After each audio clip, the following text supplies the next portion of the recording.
Corporate portfolio analysis. देखिए, portfolio का मतलब होता है नंबर या फिर collection of financial assets and investment that are held by an individual financial institution और एन इन्वेस्टमेंट फर्म। जैसे कि आप हैं तो आपने जो है कितना इन्वेस्टमेंट कर रखा है या फिर आपने कितनी जगह एफडीज जो है ओपन करवा रखी हैं, तो वो आपका पोर्टफोलियो कहलाता है। सपोज करें कि आपने म्यूचुअल फंड है तो म्यूचुअल फंड में भी आपने कई सारे अलग अलग स्कीम्स में जो है इन्वेस्टमेंट कर रखा है, या फिर आपने कुछ पैसा म्यूचुअल फंड में इन्वेस्ट करते हैं, कुछ जो है आप एलआईसी में लगाते हैं, कुछ आप जो है एसबीआई में, कुछ आप जो है इक्विटी शेयर्स में, कुछ जो है आप डिवेंचर्स में। तो पोर्टफोलियो वो कहलाता है। क्लियर? तो पोर्टफोलियो रेफर करता है कि आपके पास कितना फाइनेंशियल एसेट्स या इन्वेस्टमेंट का कलेक्शन है, या फिर number of financial assets and investment. तो इसी तरीके से अगर आप ऑर्गेनाइजेशन को देखें तो जो कॉर्पोरेट होता है वहां पर क्या होता है कि बहुत सारे प्रोडक्ट लाइन या फिर बिजनेस यूनिट्स होते हैं उनके, तो वही चीज उनका क्या कहलाता है? पोर्टफोलियो कहलाता है। पोर्टफोलियो मतलब क्या हो गया ऑर्गेनाइजेशन के पॉइंट ऑफ व्यू से? नंबर ऑफ बिजनेस यूनिट्स या फिर नंबर ऑफ प्रोडक्ट लाइन। तो इन पोर्टफोलियो एनालिसिस हम क्या करते हैं, इन सभी प्रोडक्ट लाइन का, इन सभी जो बिजनेस यूनिट्स हैं इनका एनालिसिस करते हैं। जैसे कि आपने जो है डिफरेंट जगह पे इन्वेस्टमेंट कर रखा है, तो आप उसको एनालाइज करोगे कि कौन सा इन्वेस्टमेंट है जो कि अच्छे से ग्रो कर रहा है, कौन सा इन्वेस्टमेंट है जिस पे ज़्यादा रिटर्न नहीं आ रहा है। तो जिस पे ज़्यादा रिटर्न नहीं आ रहा है उस इन्वेस्टमेंट को आप क्या करोगे, या तो उसको चेंज करोगे, कहीं और इन्वेस्ट करोगे। क्लियर? या तो उसको बंद कर दोगे इन्वेस्टमेंट को, पैसे विड्रॉ कर लोगे, या फिर उसको कहीं और इन्वेस्ट करोगे जहाँ पे अच्छा रिटर्न मिले। तो सिमिलरली यहाँ पर भी होता है कि कंपनी जो है, ऑर्गेनाइजेशन जो है, वो अपने प्रोडक्ट लाइन को, बिजनेस यूनिट्स को एनालिसिस करती है, और जो बिजनेस यूनिट जो है अच्छा परफॉर्म कर रहा होता है उस पे और पैसा लगाती है, उसको ग्रो करती है।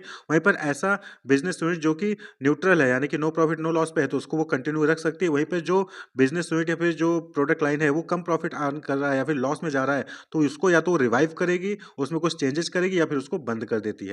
तो पोर्टफोलियो एनालिसिस इन्हीं सब चीज़ों को लेकर स्ट्रेटजी को डेवलप करने में हेल्प करता है, क्योंकि यहाँ पर आपको ये डिसाइड करना होगा कि कौन से बिजनेस यूनिट में पैसे लगाने हैं, कौन से बिजनेस यूनिट में पैसे नहीं लगाने हैं, किस प्रोडक्ट लाइन को जो है ग्रो करना है, किस प्रोडक्ट लाइन को रिट्रेंच कर देना है। क्लियर? तो in portfolio analysis top management views और analyses its product lines and business units as a series of investment from which it expect a profitable return. तो भाई जितने भी प्रोडक्ट लाइन हमने स्टार्ट कर रखा है, यानी कि ऑर्गेनाइजेशन ने जितने भी प्रोडक्ट लाइन अलग अलग प्रोडक्ट लाइन स्टार्ट करके रखा है, तो सबसे वो जो है कुछ ना कुछ रिटर्न एक्सपेक्ट करेगी ना। अगर वो रिटर्न नहीं आएगा तो कहीं ना कहीं वहां पे प्रॉब्लम है, तो उसको इसके लिए स्ट्रेटजी बनाना जरूरी है। या तो उसको बंद कर देंगे, या तो उसको जो है स्टेबल रखेंगे, या फिर उसको ग्रो करेंगे। वो डिपेंड करेगा कि वो कैसा अर्न कर रहा है, कैसा परफॉर्म कर रहा है, और उसके लिए आपको एनालिसिस करना पड़ेगा हर पोर्टफोलियो का। Clear? Each segment of a company's product line is evaluated including sales, market share, cost of production and potential market strength. तो जब प्रोडक्ट लाइन या फिर बिजनेस यूनिट को हम एनालिसिस करते हैं तो उसमें ये सारी चीज़ों को ध्यान में रखते हैं कि सेल्स कितना है हर प्रोडक्ट लाइन का, या फिर हर बिजनेस यूनिट का, मार्केट शेयर कितना है, कॉस्ट ऑफ प्रोडक्शन कितना आ रहा है, पोटेंशियल मार्केट स्ट्रेंथ कितना है, कितना आगे चल के मार्केट को कैप्चर कर सकता है। इन सभी के बेसिस पे जो है हम एनालिसिस करते हैं। And this help strategists in taking strategic decision regard to individual product और business in a firm's portfolio. तो फर्म की पोर्टफोलियो में जो डिफरेंट बिजनेस यूनिट्स हैं, इंडिविजुअल यूनिट्स हैं, या जो इंडिविजुअल प्रोडक्ट हैं, उनको कंटिन्यू रखना है या फिर बंद करना है, या फिर ग्रो करना है, उससे रिलेटेड स्ट्रेटजी बनाने में ये एनालिसिस हेल्पफुल होता है और ये हेल्प करता है, कॉर्पोरेट पोर्टफोलियो एनालिसिस। क्लियर? तो पोर्टफोलियो एनालिसिस के कुछ फायदे भी हैं, कुछ लिमिटेशंस भी हैं। बात कर ले एडवांटेजेस के, तो स्ट्रेटजी फॉर्मुलेशन में पोर्टफोलियो एनालिसिस जो है हेल्पफुल होता है। क्यों? क्योंकि it encourage top management to evaluate each of the corporation's business individually and to set objective and allocate resources for each. तो यहाँ पर क्या होता है कि हर बिजनेस यूनिट्स को, हर प्रोडक्ट लाइन को जो है इंडिविजुअली यहाँ पर जो मैनेजमेंट होता है वो इवैल्यूएट करता है, और उसके हिसाब से जो है ऑब्जेक्टिव सेट करता है और रिसोर्सेज को एलोकेट करता है। जो ज़्यादा अच्छा परफॉर्म करेगा उसको ज़्यादा रिसोर्सेज मिलेंगे, जो कम अच्छा परफॉर्म करेगा उसको वहाँ पर कम रिसोर्सेज वहाँ पर प्रोवाइड किया जाता है, क्योंकि भाई आप पैसा अपना वहीं लगाओगे जहाँ पे आपको ज़्यादा रिटर्न मिलेगा। It stimulates the use of externally oriented data to supplement management judgement. तो पोर्टफोलियो एनालिसिस में हम एक्सटर्नल डेटा का भी यूज करते हैं एनालिसिस के लिए, जो कि मैनेजमेंट जजमेंट में हेल्पफुल होता है। वहीं पर इसके लिमिटेशंस भी हैं, जैसे कि प्रोडक्ट या मार्केट सेगमेंट को डिफाइन करना डिफिकल्ट होता है। It suggest the use of standard strategies that can miss opportunities और बी इम्प्रैक्टिकल। यानी कि यहाँ पर क्या होता है कि कुछ स्टैंडर्ड स्ट्रेटजी हैं उन्हीं को यूज करने के लिए बोला जाता है पोर्टफोलियो एनालिसिस में। तो वो हो सकता है कि वो अपॉर्चुनिटी को मिस कर दे जो कि इन्वायरमेंट में हो, या फिर वो इम्प्रैक्टिकल हो। कई बार जो स्ट्रेटजीज होती हैं वो हर सिचुएशन में काम नहीं करती हैं। It is not always clear that what makes an industry attractive और where a product is in its life cycle. यानी कि ये इंडस्ट्री में जल्दी क्लियर नहीं होता है कि कि इंडस्ट्री अट्रैक्टिव है या फिर अट्रैक्टिव नहीं है, यानी कि इंडस्ट्री में ग्रोथ है या नहीं है। अगर आप जो है उस इंडस्ट्री में एंटर करते हो और बिजनेस रन करते हो तो वहाँ पे ग्रोथ होगा या नहीं होगा, ये आपको क्लियर नहीं हो सकता है। और वहीं पर प्रोडक्ट आपका किस लाइफ साइकिल में है, यानी कि इंट्रोडक्शन, ग्रोथ, मैच्योरिटी, डिक्लाइन कौन से फेज में है, ये भी इजिली क्लियर नहीं होता है। तो ये जो है कुछ लिमिटेशंस भी हैं पोर्टफोलियो एनालिसिस के। तो नॉर्मली दो इंपॉर्टेंट पोर्टफोलियो टेक्निक्स हैं जिनका यूज किया जाता है कॉर्पोरेट पोर्टफोलियो एनालिसिस टेक्निक में, the BCG growth share matrix and GE business screen, या फिर जिसको जीई 9 सेल टेक्निक भी कहते हैं। तो इन दोनों टेक्निक को हम यहाँ पर देखेंगे। अब नेक्स्ट टॉपिक है बीसीजी मैट्रिक्स। अब यहाँ पे हम जो टूल्स देखेंगे, टेक्निक्स देखेंगे स्ट्रेटेजिक एनालिसिस के। तो बीसीजी मैट्रिक्स, बीसीजी क्या होता है, बॉस्टन कंसल्टिंग ग्रुप। तो बीसीजी मैट्रिक्स को हम कहते हैं Boston consulting groups product portfolio matrix, यानी कि बीसीजी मैट्रिक्स। तो बीसीजी मैट्रिक्स जो है वो क्रिएट किया गया था Bruce D Henderson for Boston consulting group in 1970। तो 1970 में इसको डेवलप कर दिया गया था बॉस्टन कंसल्टिंग ग्रुप के लिए, ब्रूस डी हेंडरसन ने इसको डेवलप किया था। तो क्या है इसका मेन मोटिव ये होता है कि जब आपके पास बहुत सारे अलग अलग बिजनेस यूनिट्स होते हैं तो कौन सा बिजनेस यूनिट आपको कितना परफॉर्म कर रहा है, कौन सा प्रोडक्ट लाइन आपका जो अच्छा परफॉर्म कर रहा है, कौन सा कम परफॉर्म कर रहा है, किस प्रोडक्ट लाइन से ज़्यादा पैसे आ रहे हैं, किस प्रोडक्ट लाइन से कम पैसे आ रहे हैं, तो इसको एनालाइज करने में जो है ये हेल्प करता है। तो help with long term strategic planning के, तो लॉन्ग टर्म स्ट्रेटेजिक प्लानिंग में डेवलप करने में जो हेल्प करता है BCG matrix. Help business to consider growth opportunity by reviewing its portfolio of products to decide where to invest and discontinue और develop product. तो ये जो बीसीजी मैट्रिक्स है ये हेल्प करता है कंपनी को, ऑर्गेनाइजेशन को ये जानने में कि कौन सा प्रोडक्ट है जो कि जिसमें और ज़्यादा इन्वेस्टमेंट करने की जरूरत है, या फिर उसको डिसकंटिन्यू कर देना यानी कि बंद कर देना है, या फिर डेवलप कोई नया डेवलप प्रोडक्ट जो है डेवलप करना है। तो इन सब चीज़ों में ये बीसीजी मैट्रिक्स हेल्प करता है। तो बीसीजी मैट्रिक्स को हम ग्रोथ या शेयर मैट्रिक्स के नाम से भी जानते हैं। और इसमें क्या होता है, 4 क्वाड्रेंट होता है। 4 क्वाड्रेंट होता है जो कि अभी आप देखेंगे। तो इसमें 4 क्वाड्रेंट में क्या होता है, एक स्टार होता है, दूसरा क्वेश्चन मार्क, तीसरा कैश का और चौथा डॉग होता है। तो ये परफॉर्मेंस शो करते हैं, यानी कि कौन सा जो प्रोडक्ट लाइन है या फिर कौन सी जो आपकी बिजनेस यूनिट है वो किस तरीके से परफॉर्म कर रही हैं। तो आप जो अपनी बिजनेस यूनिट्स को इस तरीके से रख सकते हैं। तो आप देखेंगे जो हॉरिजॉन्टल पे है रिलेटिव मार्केट शेयर है, जो वर्टिकल पे उस पे लाइन पे है वो है मार्केट ग्रोथ रेट।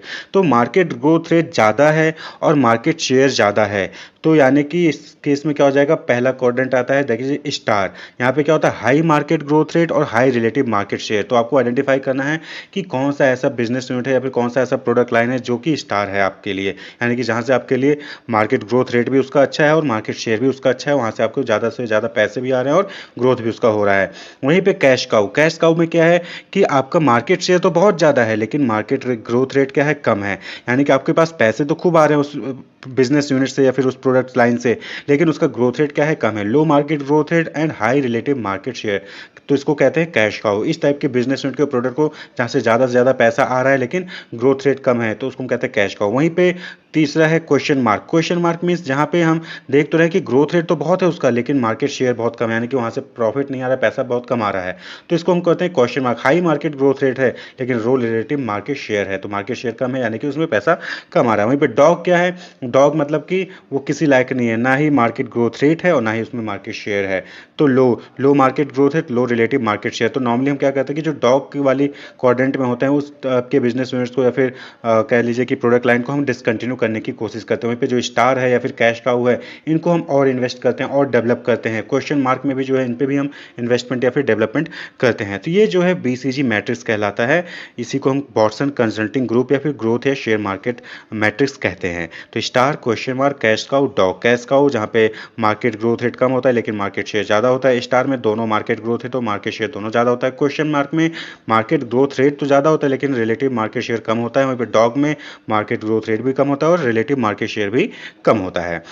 अब इसी तरीके से नेक्स्ट है जो टेक्निक है, टूल है स्ट्रेटेजिक एनालिसिस का, दैट इज एंसॉफ ग्रिड। तो एंसॉफ ग्रिड क्या है, इसको हम प्रोडक्ट या मार्केट एक्सपेंशन ग्रिड भी कहते हैं, यानी कि प्रोडक्ट को आपको एक्सपेंड करना है फिर मार्केट को आप एक्सपेंड करना चाहते हो तो उसके लिए कुछ स्ट्रेटजीज बताई गई हैं। तो ये is a tool use by firm to analyse and plan their strategies for growth. तो नॉर्मली जब कंपनी या बिजनेस ऑर्गेनाइजेशन जो है वो ग्रो करना चाहते हैं तो वहाँ पे ये टूल इसको यूज कर सकते हैं। Created by Russian American Igor Ansoff. तो आइगर एंसॉफ ने इसको जो है क्रिएट किया था, जो कि एक अप्लाइड मैथमेटिशियन और बिजनेस मैनेजर भी हैं। तो ANSOF recommend 4 different strategy depend on the specific way of a company wishes to attack in a new growth plan। यानी कि जब कोई कंपनी कोई नया ग्रोथ प्लान जो है डिवाइस करना चाहती है, बनाना चाह रही हो, करना चाह रही हो ग्रोथ, तो उसके पास 4 स्ट्रेटजी हो सकती हैं ANSOF ग्रेड के अकॉर्डिंग।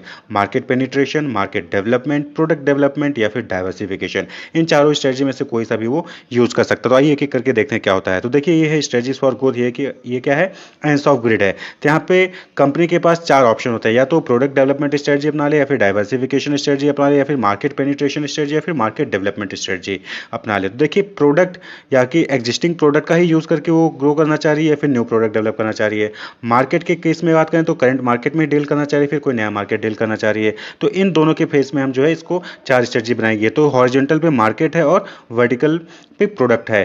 तो देखिए अब सपोज करिए कि अगर कोई कंपनी है, ऑर्गेनाइजेशन है, वो करंट मार्केट यानी कि ऑलरेडी जिस मार्केट में बिजनेस कर रही है उसी में कोई जो एग्जिस्टिंग प्रोडक्ट है उसी को और ज़्यादा सेल करने के ऊपर फोकस करती है, तो उसको कहते हैं मार्केट पेनिट्रेशन स्ट्रेटजी। यानी कि जिस मार्केट में आप काम कर रहे हो, जिस मार्केट में आप जो अपना बिजनेस परफॉर्म कर रहे हो, उसी मार्केट में और अपने जो है आपने प्रमोशन कर रहे हो या फिर नए नए स्ट्रेटजीज अपना रहे हो अपने प्रोडक्ट को, जो एग्जिस्टिंग प्रोडक्ट उसको सेल करने के लिए, तो उसको कहते हैं मार्केट पेनिट्रेशन स्ट्रेटजी।